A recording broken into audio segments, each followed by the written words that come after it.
ഈശോയിൽ സ്നേഹം നിറഞ്ഞവരെ, ഹല്ലേലൂയായിൽ ഇന്ന് job 12:11.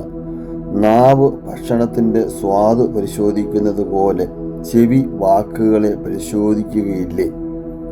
According to Job 12:11, does not ear the test words as the tongue tastes foods. Eesho ഇന്ന് നമ്മളോട് ഒരു ചോദ്യം ചോദിക്കുകയാണ്. നീ പറയുന്ന വാക്കുകൾ, നീ പറയുന്ന അപകീർത്തിപ്പെടുത്തലുകൾ, നീ മറ്റുള്ളവരെ പറ്റി പേരുദോഷങ്ങൾ പറയുമ്പോൾ, മറ്റുള്ളവരുടെ ജീവിതത്തിലേക്ക് ഇടപെട്ട് അവരെ തമ്മിൽ തല്ലിപ്പിക്കുമ്പോൾ, അങ്ങനെ നിരവധി മേഖലകളിലൂടെയൊക്കെ നമ്മൾ നമ്മുടെ നാവുകളെ തെറ്റായിട്ട് ഉപയോഗിക്കുമ്പോൾ, ഈ നാവുകൾ കൊണ്ട് സംസാരിക്കുന്ന കാര്യങ്ങൾ കേൾക്കുന്ന ഒരു ദൈവം ഇല്ലേ എന്ന് നമ്മളോട് ചോദിക്കുകയാണ്.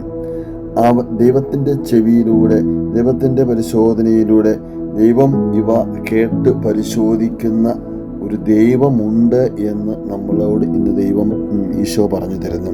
ഈശോ സ്നേഹം നിറഞ്ഞവരെ, നമ്മൾ ഏതൊരു മേഖലയിലായിക്കോട്ടെ, ഏതൊരവസ്ഥയിലായിക്കോട്ടെ, നമ്മൾ മറ്റുള്ളവരെ കുറ്റപ്പെടുത്തുമ്പോൾ, മറ്റുള്ളവരെ നമ്മൾ അപകീർത്തിപ്പെടുത്തുമ്പോൾ, മറ്റുള്ളവരെ നമ്മൾ ദോഷം പറയുമ്പോൾ, ഇതൊക്കെ കേട്ട് നമ്മൾ പരിശോധിക്കുന്ന, നമ്മൾ വിലയിരുത്തുന്ന ഒരു തമ്പുരാൻ സന്നിധിയിലുണ്ട് എന്ന് നമുക്കൊന്ന് വിശ്വസിക്കാമോ? ഈ ഒരു ആധുനിക അല്ലെങ്കിൽ ഈ ഒരു പുതിയ കാലഘട്ടത്തിൽ ഒത്തിരിയേറെ ടെക്നോളജികളൊക്കെ വളർന്ന് വലുതായിക്കൊണ്ടിരിക്കുന്ന ഒരു കാലഘട്ടത്തിൽ നമുക്കറിയാം, മീഡിയയിലൂടെ, സോഷ്യൽ മീഡിയയിലൂടെയൊക്കെ നമ്മൾ എന്തുമാത്രമാണ് ഒരു തെറ്റിന് മറ്റുള്ളവരെ ഉപദ്രവിക്കുവാനായിട്ട് നമ്മൾ ശ്രമിച്ചുകൊണ്ടിരിക്കുന്നത്. ഒരുപക്ഷെ നമ്മൾ നമ്മുടെ നിൽക്കുന്ന അടിസ്ഥാന തണ്ടിന്മേലായിരിക്കാം നമ്മൾ അപകീർത്തലുകൾ ചെയ്തുകൊണ്ടേയിരിക്കുന്നത്. ഒരുപക്ഷെ നമുക്ക് പറ്റിയ ചെറിയ കുറവുകളെ നോക്കി, അല്ലെങ്കിൽ നമുക്ക് പറ്റിയ ചില അബദ്ധങ്ങളെ നോക്കി, അത് നമുക്ക് ആരിൽ നിന്നും ഏറ്റ ചെറിയ മുറിവുകളെയൊക്കെ നോക്കിയിട്ട് ആ മുറിപ്പെടുത്തിയ ആരാണോ അവരെ നമ്മൾ അധികം നേരം അധികമായിട്ട് ഉപദ്രവിക്കുന്ന ഒരു രീതി ഇപ്പോൾ നിലവിൽ വന്നുകൊണ്ടേയിരിക്കുന്നു.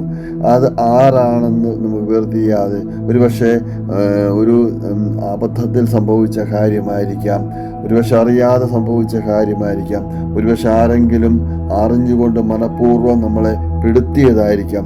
ഇവയെല്ലാം നമ്മൾ അറിഞ്ഞിട്ടും നമ്മൾ അവയെ നമ്മുടെ നാവുകൾ കൊണ്ട്, നമ്മുടെ വാക്കുകൊണ്ട്, നമ്മുടെ ചിന്തകൾ കൊണ്ട് അങ്ങേയറ്റം അവയെ ഒരുപക്ഷെ ഒരു പ്രസ്ഥാനത്തെ ആയിരിക്കാം, ഒരു സമൂഹത്തെ ആയിരിക്കാം, ഒരു സമുദായത്തെ ആയിരിക്കാം, ഒരു സഭയെ ആയിരിക്കാം, നമ്മൾ ഏറെ ജനങ്ങളെ ബഹുമാനിക്കുന്ന വ്യക്തികളെ ആയിരിക്കാം, എല്ലാം അപകീർത്തിപ്പെടുത്തുന്ന ഒരു സ്വഭാവം ഇന്ന് നമ്മുടെ സമൂഹത്തിൽ നിലനിൽക്കുന്നു. ദൈവം ഇന്ന് നമ്മൾ ചോദിക്കുകയാണ്, നമ്മുടെ നാവ് നമുക്ക് ഭക്ഷിക്കുന്ന ഫുഡിൻ്റെ, ആഹാരത്തിൻ്റെ ടേസ്റ്റ് പരിശോധിക്കുന്നത് പോലെ തന്നെ അതേ വിധത്തിൽ, അതേ ആ ഒരു ഇമ്പത്തിൽ തന്നെ നമ്മുടെ ചെവികൾ, നമ്മുടെ വാക്കുകളെ പരിശോധിക്കുന്ന, നമ്മുടെ വാക്കുകളെ, നമ്മുടെ ശബ്ദങ്ങളെ, നമ്മൾ സംസാരിക്കുന്നവയെ പരിശോധിക്കുന്ന ഒരു ദൈവം ഉണ്ട് എന്ന് ഈശോ ഇന്ന് നമ്മളോട് പറഞ്ഞു തരുന്നു. അതുകൊണ്ട് വിവേകത്തോടെ, പക്വതയോടെ, വിജ്ഞാനത്തോടെ നമുക്ക് ദൈവത്തോട് ചേർന്നിരുന്നു കൊണ്ട് നമ്മുടെ സംസാരങ്ങളെ നിയന്ത്രിക്കുവാനായിട്ട് നമ്മൾക്ക് ശ്രമിക്കാം. അങ്ങനെ ഏതെങ്കിലും മേഖലകളിലൊക്കെ കുറവുണ്ടായി പോയിട്ടുണ്ടെങ്കിൽ ആ കുറവുകളെയൊക്കെ ഒന്ന് നോക്കിയിട്ട് നമുക്ക് തമ്പുരാൻ്റെ സന്നിധിയിൽ മാപ്പ് ചോദിക്കാം. ഇതിലുപരിയായിട്ട് നമുക്ക് തമ്പുരാനോട് പ്രത്യേകമായിട്ട് പ്രാർത്ഥിക്കാം. ദൈവത്തിൻ്റെ ശക്തമായ സംരക്ഷണം നമ്മുടെ അധരങ്ങൾക്കുണ്ടാകട്ടെ. അവിടുത്തെ തിരുരക്തം കൊണ്ട് നമ്മുടെ അധരങ്ങളെ കഴുകി വിശുദ്ധീകരിക്കുവാൻ, നമ്മുടെ ചിന്തകളെ കഴുകി വിശുദ്ധീകരിക്കാൻ നമുക്ക് തമ്പുരാനോട് പ്രാർത്ഥിക്കാം. ദൈവത്തിൻ്റെ വലിയ അനുഗ്രഹം ഈ സമൂഹത്തിൻ്റെ മേൽ, നമ്മുടെ ഓരോരുത്തരുടെ മേലും ഉണ്ടാകട്ടെ. ഈശോയുടെ 5 മുറിവുകൾ കൂടി ഒഴുകിയിറങ്ങിയ തിരുരക്തത്തിൻ്റെ ഒരു സംരക്ഷണ കോട്ട നമ്മുടെ ഓരോ വാക്കുകളിലും ചിന്തകളിലും നമ്മുടെ പ്രവൃത്തികളിലും ഉണ്ടാകട്ടെ എന്ന് പ്രത്യേകമായിട്ട് പ്രാർത്ഥിക്കുന്നു. ആമേൻ. യേശുവേ നാഥാ,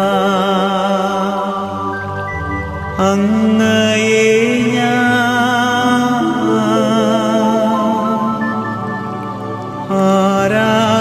ആരാധിക്കുന്നു, സ്തുതിക്കുന്നു. ജീവനുമെൻ്റെ സർവ